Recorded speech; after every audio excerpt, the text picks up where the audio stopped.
Hey, and welcome. You're listening to The Ben Shapiro Show. We got a lot coming up for you this hour. A little bit later on in the hour, we'll jump into the mailbag because it's a Friday. We'll take your emails, your well-thought-out questions, and we'll answer all of them. We will also be getting to the latest controversy over a governor in blackface. This time, it is Alabama Governor Kay Ivey, who apparently in 1967 put black makeup on, and so now she must be punished 1 million years later. By the way, who's the governor of Virginia again? Oh, yeah, that Democrat guy who's still there and has not left. Yeah, I'm getting the feeling that this is all a bunch of politically driven crap, that it was bad to do it in 1967, and also people may have progressed over the last, 60 years a little bit. We'll get to more of that a little bit later on in the program. First, a predictable after effect of reality. One of the things that I really love so much about the left is they have this really hopeful vision of reality in which they shift all of the incentives, structures, all of the conditions, and yet everything remains the same. You're expected to behave exactly the same while all of the incentive structures shift. So, to take just one example, the Me Too movement basically suggested that women are being preyed on at extraordinary rates, that men are consistently preying on women. All women have been sexually harassed. All women have been sexually assaulted. All men are pigs. All men are dogs. All women are to be believed. Right? That's it. All women must be believed. Right? That was the line from Me Too. And listen, I am perfectly happy, as I've said 1 million times, for actual misbehaving men to be punished for their misbehavior. I happen to be the cleanest person on the planet when it comes to this sort of stuff. Again, I'm an Orthodox Jew. Right? In Orthodox Judaism, there are basic rules that suggest you're not supposed to be alone in a room with a woman who is not your wife. You're supposed to leave the door open. And I'm extraordinarily careful in my interactions with people of the opposite sex. Right? So, frankly, if you sexually harass or sexually abuse a woman, it's on you, man. And I really don't care very much about what happens to you. But that's not what the Me Too movement was contending. They were contending that it was solely subjective. The conditions for what constituted a Me Too moment were subjective. So, in other words, if a woman went back to a hotel room with Aziz Ansari and had sex with him, and then decided that she wasn't into having sex with him the second time, so he let her go, she was Me Too'd. And Aziz Ansari had to go on some sort of apology tour or something. The Me Too movement suggested that if a dude hit on you at a bar and you didn't like it, that was a Me Too moment. If, by the way, you liked it, then it was not a Me Too moment, which means that the action itself has no objective content. It is merely subjective. And then the left was like, well, we also expect that men are going to meet alone with women in exactly the same way that they did before we shifted the incentive structure dramatically. In other words, we created this massive risk for men meeting alone with women. And also, if men won't meet alone with women, it's because they're brutal, vicious sexists like Mike Pence. Mike Pence is a bad guy because Mike Pence obviously hates women. So Mike Pence has said, listen, I don't want to be put in a position where I can even be questioned. I don't want to be in a position where, I, as a sinner, just like every other human being as a sinner, would be tempted. I don't want to be in that position, so I'm just not going to do it. And they're like, Mike Pence is a brutal sexist. And then they're like, also sexist if he meets alone in a room with a woman and she says so. Okay, well, now you've provided a catch-22. Shockingly, it turns out that men are not meeting alone with women as much as they used to. I can't believe it. Unbelievable. And this is exactly the same thing the left did when they suggested that all cops were endemically racist. The police departments around the country were endemically racist, institutionally racist, that police officers who got into confrontation with people who are not of their same race, that white police officers having confrontations with black people that ended badly was inherently the result of a racist system. And so police officers were like, you know what? I'm just not going to do it. I'm just not going to do it. I'm going to withdraw from any possibility of conflict. And if the crime rates go up, so be it. At least it ain't my neck on the line. And you got the Ferguson effect, rising crime in particularly black areas because police officers were just saying, I'm not going to go in there. Well, you got the same thing now with regard to men and women. And the feminists are very, very angry. Hey, look at this headline from the UK Guardian by Arwa Madawi. Men now avoid women at work. Another sign we're being punished for Me Too. You shifted the entire incentive structure, guys. That's probably why people are reacting with reasonable caution. A new study has found that U.S. men appear to be following Mike Pence. Maybe they're angry that Me Too ever happened. So just to get this straight, if you're with a woman in a situation where you might be questioned and you decide to mitigate the risk by not doing that anymore, it's because you're angry that Me Too happened. Or alternatively, you're acting like a reasonable human being. Now, here is what this columnist, Arwa Madawi, for the very left UK Guardian says, quote, "It looks like Mike Pence is quite the trendsetter. The U.S. vice president famously refuses to have dinner alone with any woman who isn't his wife. And now working men across corporate America appear to be following his lead. A new study due to be published in the journal Organizational Dynamics, has found that following the Me Too movement, men are significantly more reluctant to interact with their female colleagues. I can't imagine why. By the way, this holds true in virtually every area of American life. You shift the incentive structure and people's behavior shifts. I know, unthinkable, right? Unbelievable, right? You've seen this with regard to, for example, the increase in lawsuits on the basis of racial discrimination. So if there's a radical increase in the number of racial discrimination lawsuits, you hire somebody who is black, and then there's a higher risk that person will sue you if you have to fire them for a non-racially discriminatory reason. What do you think people are going to do?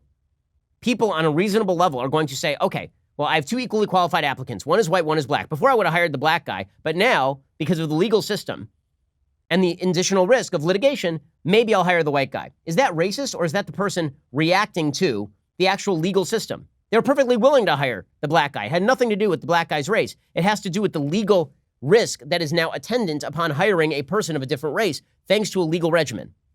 Right? You've seen actually that risk present itself with, for example, the Americans with Disabilities Act, that if you find yourself subject to the possibility of being sued because you laid somebody off who happened to be disabled, then maybe you just won't hire the disabled applicant in the first place to mitigate that risk.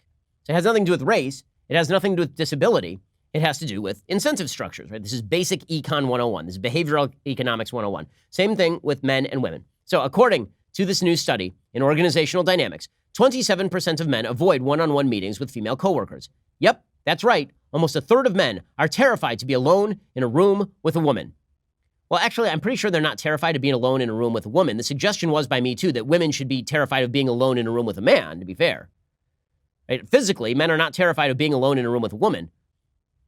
Physically, I think that probably men who don't want to be alone in a room with a woman are thinking to themselves, because if there's no witness here, then what happens if we go crosswise for whatever reason and she just accuses me of something?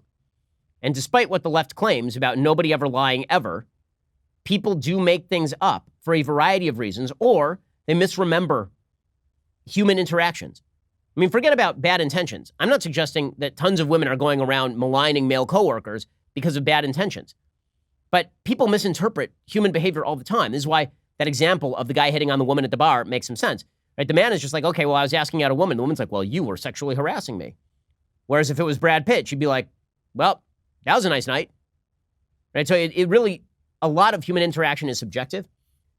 I mean, if you're ever married, you know this is true, right? You and your wife will remember things completely differently.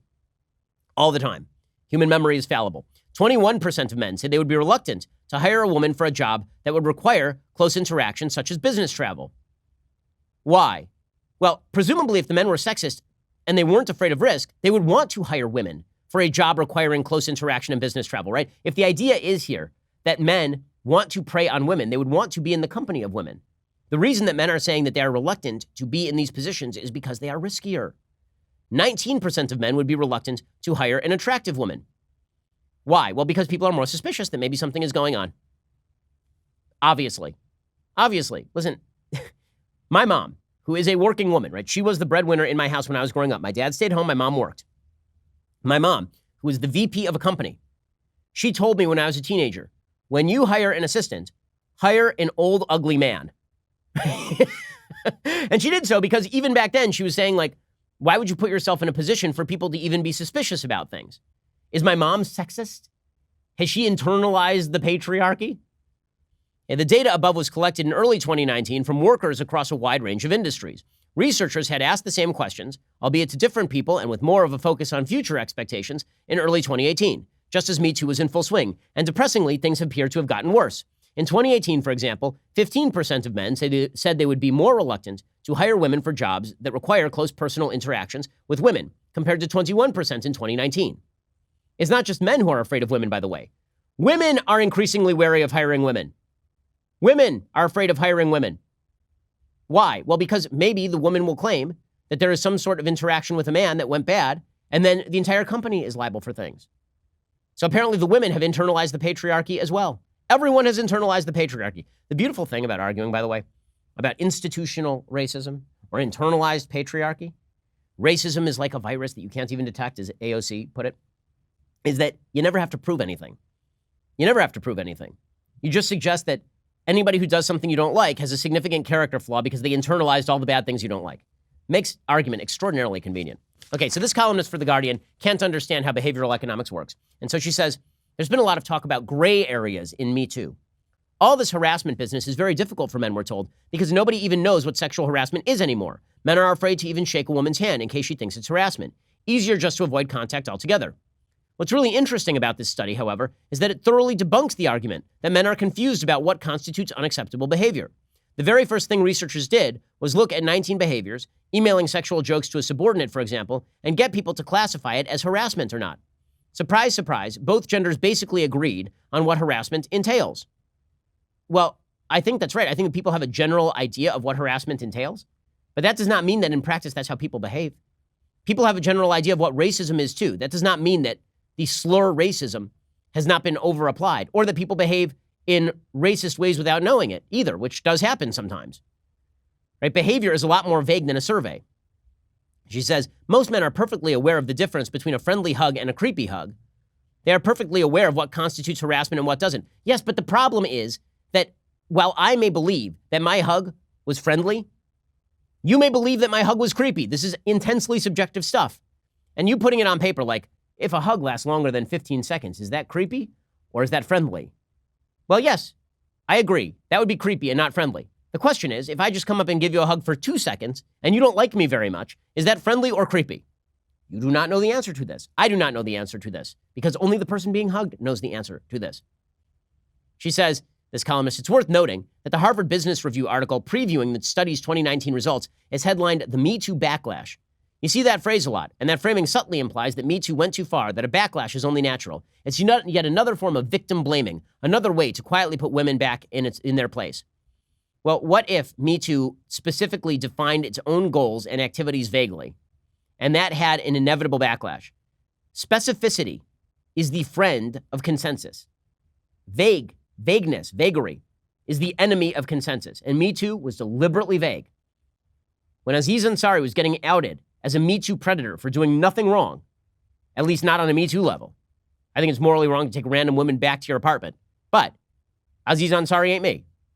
When you're getting nailed like Aziz Ansari got nailed, not that way, but like by the media, okay, then it's pretty obvious that perhaps the vagueness of your definition was a mask to attack people that you didn't like, and that now your complaint that people are reacting to the vagueness of your definition is, again, a mask to attack people that you don't like. Well, the polls continue to show that Joe Biden is still doing pretty well in this election, right? I will say there's one problem for him, and that is he's already talking about a firewall. Any candidate I've ever seen who talks about a firewall loses. I remember Rudy Giuliani talked about his Florida firewall. He was definitely going to win Florida back in 2008. He never made it to Florida. He was out early. Where there was talk about Ted Cruz having a firewall in South Carolina. That didn't work. There's talk about Newt Gingrich having a firewall. Okay, whenever you talk about a firewall, the fire immediately overcomes the wall whenever it comes to politics. So there's a lot of talk about Joe Biden and the South Carolina firewall. The suggestion being that Joe Biden has control of a large percentage of the black vote in southern states, and therefore he is going to beat Elizabeth Warren. So she can win Iowa running away, she can win New Hampshire running away, and then comes South Carolina, and in comes Joe Biden like some sort of Kool-Aid man through the wall. I don't know that that's how this works, especially because Biden's entire campaign is being run on the basis that he's inevitable. Running an inevitability campaign is extremely dangerous. It's very dangerous because it turns out that if you're not so inevitable, off comes the luster, off comes the shine. Now, to be fair to Biden, he's not actually making the argument that his nomination is inevitable. He is making the argument that he is best poised to beat Trump if he gets to a general election. But I'm not sure that in the public mind that is the case. I'm not sure that in the public mind people can distinguish between I'm the one who can win most easily and I'm the one who can win most easily against Trump. Right now, as I've said, there are a bunch of polls out. His average poll lead right now is about 12% nationally. But if you look at the Iowa polling data that is available, Biden is up, according to one poll, by about 8 or 9 points. If you look at New Hampshire, then what you see is that Biden is actually down to Bernie Sanders, according to the Gravis poll. He's up only slightly in New Hampshire. The sort of conventional wisdom has him losing Iowa to Elizabeth Warren, who has a very, very strong ground organization, and it's a caucus state, which means that enthusiasm matters an awful lot. Biden has a lead in Nevada, but it's not insurmountable. According to the latest Gravis poll over there, Biden is up about 10 points, but he only has 25% of the vote. So if you see Elizabeth Warren wins Iowa, she wins New Hampshire, you could certainly see her competing there. South Carolina is where he has this massive lead, right? He has about a 20-point lead in South Carolina. California is extremely close. You could see Elizabeth Warren winning California. You could see in Texas, Joe Biden is winning by about 9, but again, not running away with things. So in other words, Joe Biden is not as inevitable as people think, and every day he's gaffing. I mean, it's incredible. I've never seen anything quite like it. So yesterday, Joe Biden gaffed on Boris Johnson. Boris Johnson, the new prime minister of Britain, says, I've never heard of him, but he has hair. I mean, that's really what he says. I know every one of these leaders, except I don't know the new prime minister of England. He looks like Donald Trump. I don't know. That's a great way, by the way, to reach out to allies. Remember, this is a guy who says he's going to recapitulate our alliances. Yeah, good luck with that. Good luck with that. Meanwhile, Joe Biden didn't just gaff on that. Joe Biden also decided that it would be a wonderful idea to talk about this one time that he met a soldier, and every detail of this story is not true. I've been in and out of Afghanistan and Iraq over 30 times.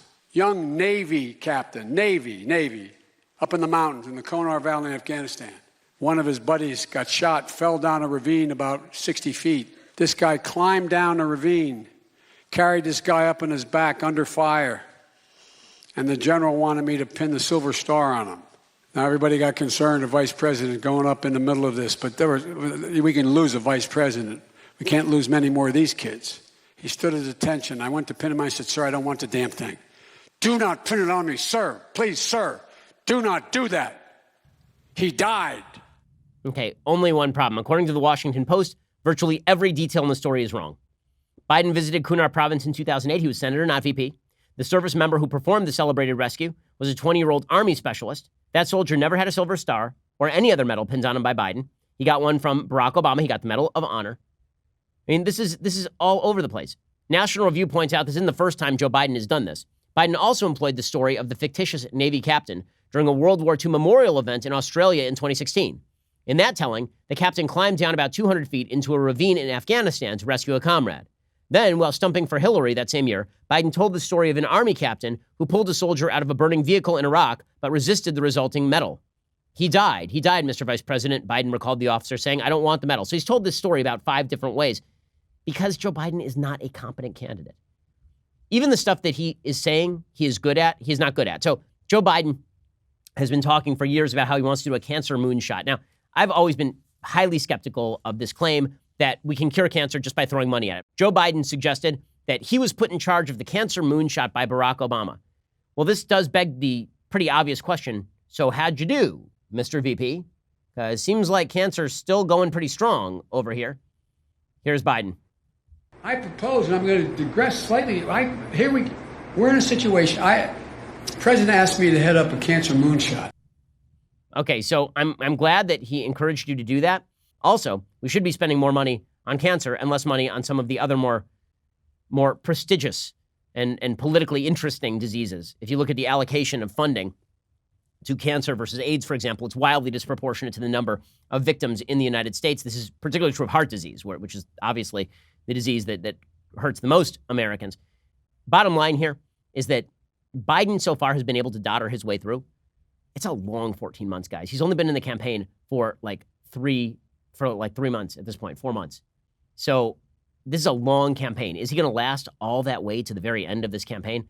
I have some serious doubts. It's a Friday. That means it's time for the mailbag. All of your most interesting and well-stated questions finally make their way to the Ben Shapiro Show. Okay, so let's just jump right in. Michael says, hi, Ben. Love the show and love your impersonations.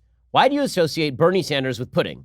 Thanks for all you do. Well, because when you go to an early bird special, there are only a couple of dining options.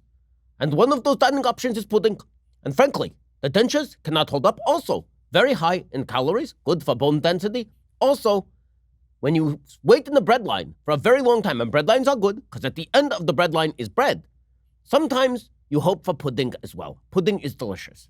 Thank you for the question, Michael. Anita says, hey, Ben. I'm a recent addition to the premium Daily Wire gang. Appreciate it. My 18-year-old son introduced me, and I now listen with him and my 20-year-old daughter.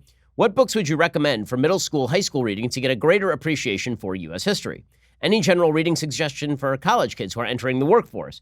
Thanks for your quality content, excellent humor, and an elusive balance of tough but fair. Wow, that's very nice of you. Okay, so as far as middle school, high school reading to get a greater appreciation for U.S. history, there's a hard-to-find book by a guy named Cornel Langell. It's called 4 Days in July, about the creation of the Constitution. It's kind of a narrative history of the creation of the Constitution of the United States. Actually, that one's about the Declaration, 4 Days in July, and then there's another one that he wrote about the Constitution. I always recommend the Federalist Papers as a good primer. It's a little bit tough, but it is definitely worthwhile. Paul Johnson has a great book on the history of the American people. That is quite good.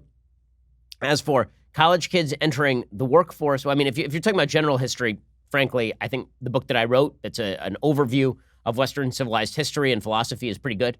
The Right Side of History, but I'm biased since I wrote it. As far as other suggestions for college kids entering the workforce, let's see. Well, there was a book that came out in the 90s that I kind of actually enjoy called What Color is Your Parachute? All about sort of making future career plans and how you should navigate the job field. I feel like that's a pretty good one. Lee says, hello, Ben. Wanted to know your full thoughts on Tulsi Gabbard as a candidate. I feel pressure to side with a candidate since half my family are staunch elite Democrats while I'm moderate libertarian and mostly passive on Trump.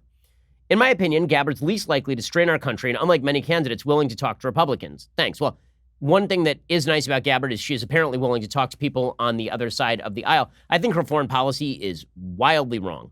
She seems to be very much along the sort of Ron Paul isolationist lines. America should be out of every foreign conflict. America should bring all of its troops home. And if that means that Russia fills the gap, if that means that Iran fills the gap, then that's just the way things are going to be. I think that's short-sighted.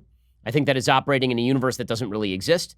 The fact is that when you allow nations like China to expand their power, that has some pretty dire ramifications for the future of America as well. We do live in an extraordinarily globalized world. We do have motivated opponents, and leaving the world on its own is not going to benefit the United States in the long run. Isolationist periods in American history tend to be followed by extraordinarily interventionist periods because the isolationism tends to result in aggression. So in the 1930s, America was isolationist. That was followed by World War II. Before World War I, the United States was in many ways isolationist, and then World War I happened, and suddenly we were very much involved. During the 1990s, the United States was more isolationist on foreign policy. Then 9/11 happened, and suddenly we were involved. In other words, when the United States withdraws from the world, the rest of the world doesn't just stop doing what they're doing. Things don't freeze in place. That's my biggest problem with Tulsi Gabbard. Aldo says, I get that America is great because of it being a republic, and many rights, such as the freedom of speech, are not easy to get rid of. But I'm not sold on it being the freest or most prosperous country. After all, the United States ranks number 12 on the Heritage Economic Freedom Index, and despite being the strongest economy, we do not rank very high when it comes to per capita income. Well, when I say that we are the freest and most rich, we are the strongest economy. The fact is that the Europeans have been living off the back of our military spending for something like half a century. If the economy of Sweden were to take a downturn, the rest of the world would be fine. If the United States economy takes a downturn, things get really ugly really, really quickly. As far as it being the freest, the fact is that the possibility of earning great wealth in the United States while starting with not very much at all still remains extraordinarily strong in the U.S. Now, there are other places on earth that have lower tax rates and perhaps fewer regulations, but they also do not have the level of investment necessary. They don't have the same level of intellectual capital as in the United States. I think that you can make arguments that there are certain other countries that outpace us in certain specific areas. But if you're talking about like a broad spectrum of economic power, income mobility, and basic freedoms like freedom of speech, for example, I don't think the United States, it's possible to top it the way that the world is currently constituted. See, Ashley says, as a current college student paying outrageous amounts to study, I'm having trouble believing the whole system isn't a scam. I wanted to share an excerpt from my textbook. What do your feelings tell you? Feelings are facts too. Please help us. Wow, is that really an excerpt from a textbook? By the way, when I say that the whole system is a scam, the system in many parts is a scam. So what I've always said about higher education, and listen, I'm an advocate for going to the best school you can get into. I went to UCLA and then I went to Harvard Law School. So it would be rather ridiculous of me to suggest that people forego higher education entirely. However, originally, colleges were supposed to do two things. They're supposed to, A, teach you a skill set, or teach you about the history of your civilization and what made it great, make you a better citizen. And that was the goal of college. Now, certain careers, you do get a skill set. Right? My wife was pre-med in college. That helped her move into medical school. And then there are a lot of majors that don't teach you anything having to do with a career or a skill set. And also, you don't really know much coming out. In fact, in many cases, you know less. You know a lot of stuff that isn't so. So what exactly are colleges now? Well, they've become sorting mechanisms by test score, basically, in which you find new groups of peers to communicate with and create social networks with that you can access later. And second, they are a way of gaining credentials. It's credentialism. So it depends what you're going to college for. If you're there just to get the credentials so you can show all your friends and show prospective employers that you're a smart person because you went to Harvard, well, then you get exactly what you paid for. If you went to Harvard because you expected that you were going to learn deep and abiding things about American history, however, then I think that you're going to be in a bit of trouble. By the way, it is true that there are an enormous number of scammy things in higher education. I'm not even talking about the tuition. The textbook industry is an utter scam. It's an utter scam. The textbooks are updated like once every couple of years. And then they make you buy the new edition of the textbook, specifically to create a sort. You talk about planned obsolescence in industry, and this idea that certain products are only built to last for a certain amount of time, and then they're supposed to age out so that you have to buy a new product. Textbooks are a perfect example of planned obsolescence. You buy a textbook on math. Math didn't change in the last 3 years. It's exactly the same. But a new edition just came out that changes the problem slightly. And if you don't have the same edition, well, then you can't be in the class. And the price of that particular textbook will be $170. And really, Elizabeth Warren's current textbook on property law, the one that is used very often, I believe it was retailing for like $300. The textbook industry is a super giant scam. Let's see, what else? Okay, Brandon says, Dear Ben, I've often found myself getting trapped by we don't have the same weapons as the government, so we wouldn't be able to defend ourselves logic. How would you defend against this? Well, first of all, you have a moral right to defend yourself even if you are unsuccessful in that defense. That's like saying, you're not going to be able to stop a robber who comes to your house with a machine gun. Therefore, you shouldn't be able to own a handgun. Well, I should at least be able to take a shot at it, I feel like.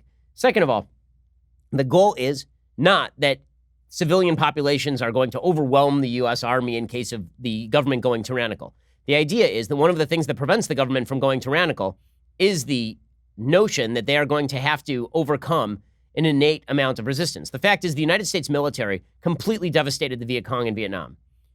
The United States lost the war. Why? Well, they lost the political war to fight. There was no more political will to fight that war.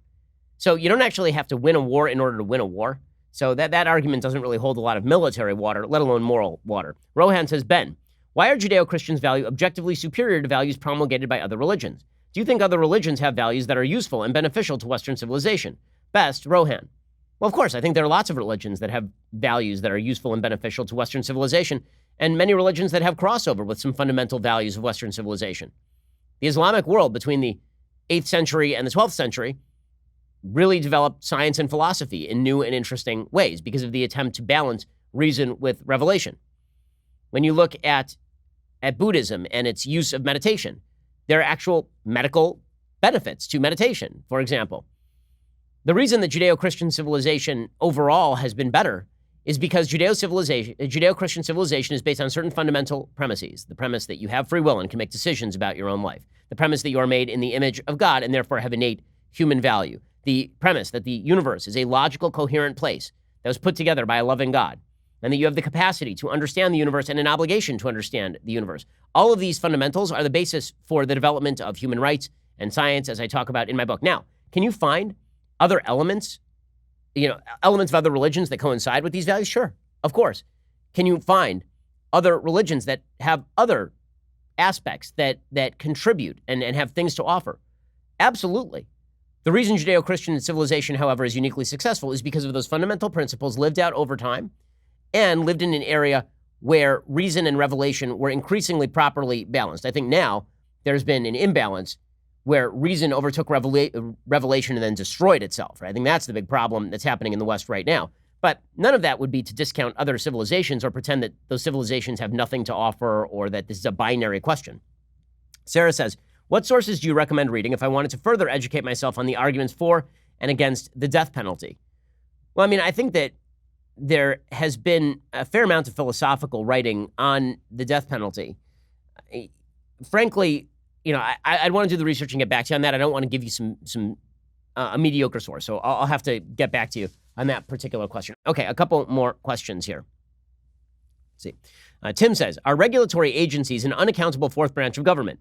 Should the Supreme Court reconsider the Chevron doctrine and deflate regulatory agencies' ability to write law, interpret law, and enforce law? The answer is yes, yes, and yes. Regulatory agencies are, in fact, an unaccountable fourth branch of government, without a doubt, without any doubt at all. The regulatory agencies were never meant to be able to create law. Most of the law under which we live is a regulatory agency. So how does this work? The legislature writes a bill. The bill says, we want the EPA to do good stuff. The EPA goes in the back room, a bunch of unaccountable regulators. They put together a vast bevy of regulations, and then they just say, well, we were told to do this by Congress. Now we've done it. That is Congress abdicating its own constitutional duty. The Chevron doctrine, which is referred to in this particular question, is the doctrine that administrative agencies should be able to adjudicate the cases that arise under administrative agencies. In other words, you cannot have a situation in which a judge reviews the decision of an administrative agency like the EPA on the basis of fact. They can only review the application of law. So they can't actually review wholesale the decisions of the EPA. I think that's absolute nonsense. It is insane that the EPA promulgates a regulation. Then, if the EPA does something you don't like, you don't sue them in federal court. You go to the EPA, and then you ask the EPA to review their own decision. And then the Chevron doctrine says that we're supposed to defer to the regulatory agencies on a ruling on their own regulations. I mean, that is a centralization of power that is utterly unjustified by the constitutional checks and balances that are available in the Constitution. Matthew says, hey, Ben, you've been very critical of the media, and rightly so. I was wondering if you think any major newspapers are doing a good job at being fair and reporting the news. He says, I feel as though the Wall Street Journal still maintains a strong division between news and opinion sections. Well, that's actually true. There have been studies that tend to show that the Wall Street Journal news section is actually to the left of the New York Times' news section. So that does not speak great for the Wall Street Journal news section. Here's what I say. I say that there are certain reporters who I think are better than others. There are certain reporters at Politico who I think are good. There are certain reporters at the New York Times who I think are good. I think that the brand itself does not speak to every reporter who is at the brand. So I think overall you can criticize the New York Times, but there are certain reporters at the New York Times, many of whom I've spoken with, who I think are pretty good at their jobs. I think the same thing is true at CNN. I think there are people at CNN who I tend to like. I don't agree with them all the time, but I think they at least tried. Jake Tapper comes to mind, as opposed to like Chris Cuomo and Don Lemon. So what I would suggest is be the most effective reader and listener you can be, and try to distinguish between the various voices at the New York Times.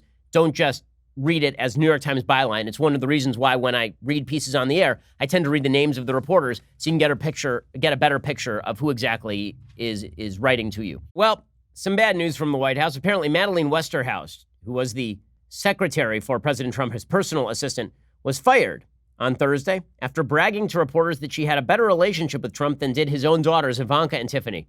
Nothing like a little family hubbub to really spice up your week at the White House. The president did not like being in pictures with Tiffany, according to Madeleine Westerhouse, she told the media, because he perceived her as overweight, which is always great. That's just what you want your assistant leaking to the media, is that you don't want to take a picture with your daughter because she looks fat. Great.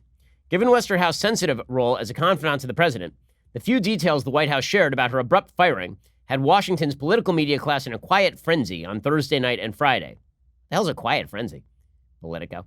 The critical comments happened at an off-the-record dinner, according to two people familiar with the matter, that Westerhouse and Deputy White House Press Secretary Hogan Gidley held earlier this month with reporters who were covering Trump's vacation at his golf club in Bedminster, New Jersey.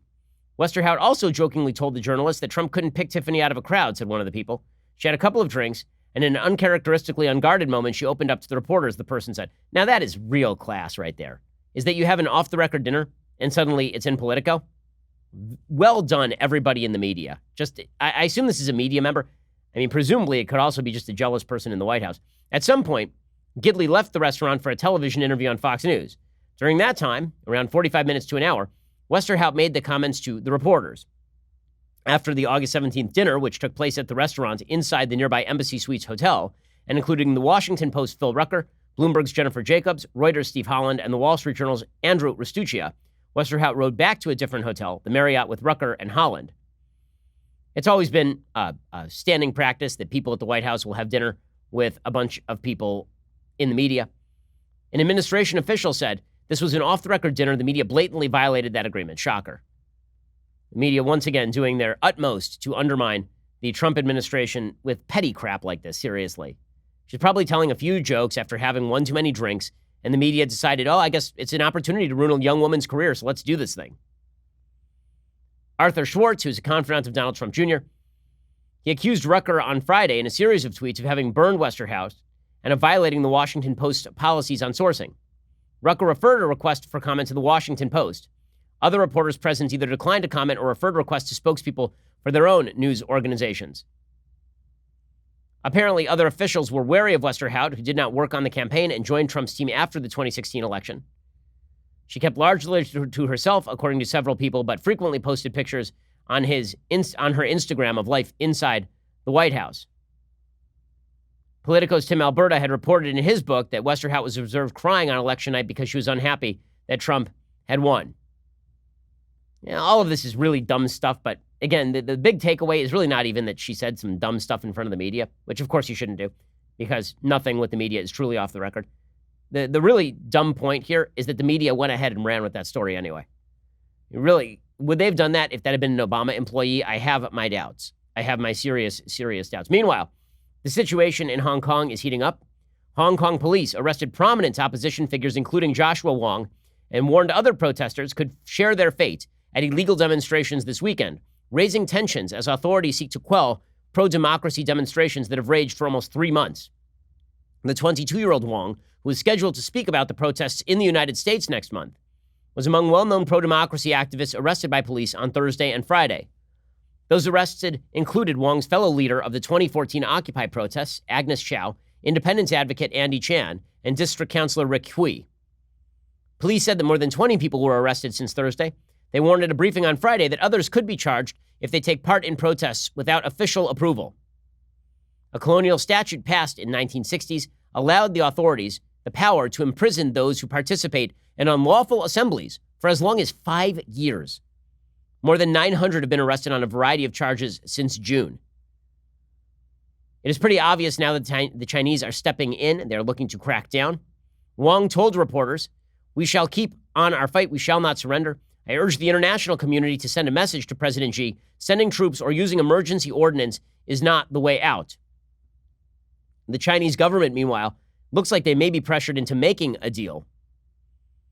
And so at the same time that they are trying to cut a deal with the Trump administration on trade, they are also getting harsher and harsher in their crackdown, not just on dissidents, but on the media. According to Reuters today, Chun Hang Wong, a Singapore national, had been based in Beijing. He had reported on politics in China since 2014. He was working for the Wall Street Journal. China denied his credentials. China had not renewed the journalist's credentials. According to the Wall Street Journal, they effectively kicked him out of the country. Dow Jones explained, "We can confirm that Chinese authorities have declined to renew Han's past credentials. We continue to look into the matter." President Trump should continue to put pressure on the Chinese government. This government is an enemy to the United States. It is. And they are going to get worse and worse over time. And emboldening them with economic growth is not going to help at this point or any point in the future. Coming up, we're going to talk about whether being civil means that you're like Hitler. This is the contention of a columnist at the Washington Post. You're listening to The Ben Shapiro Show.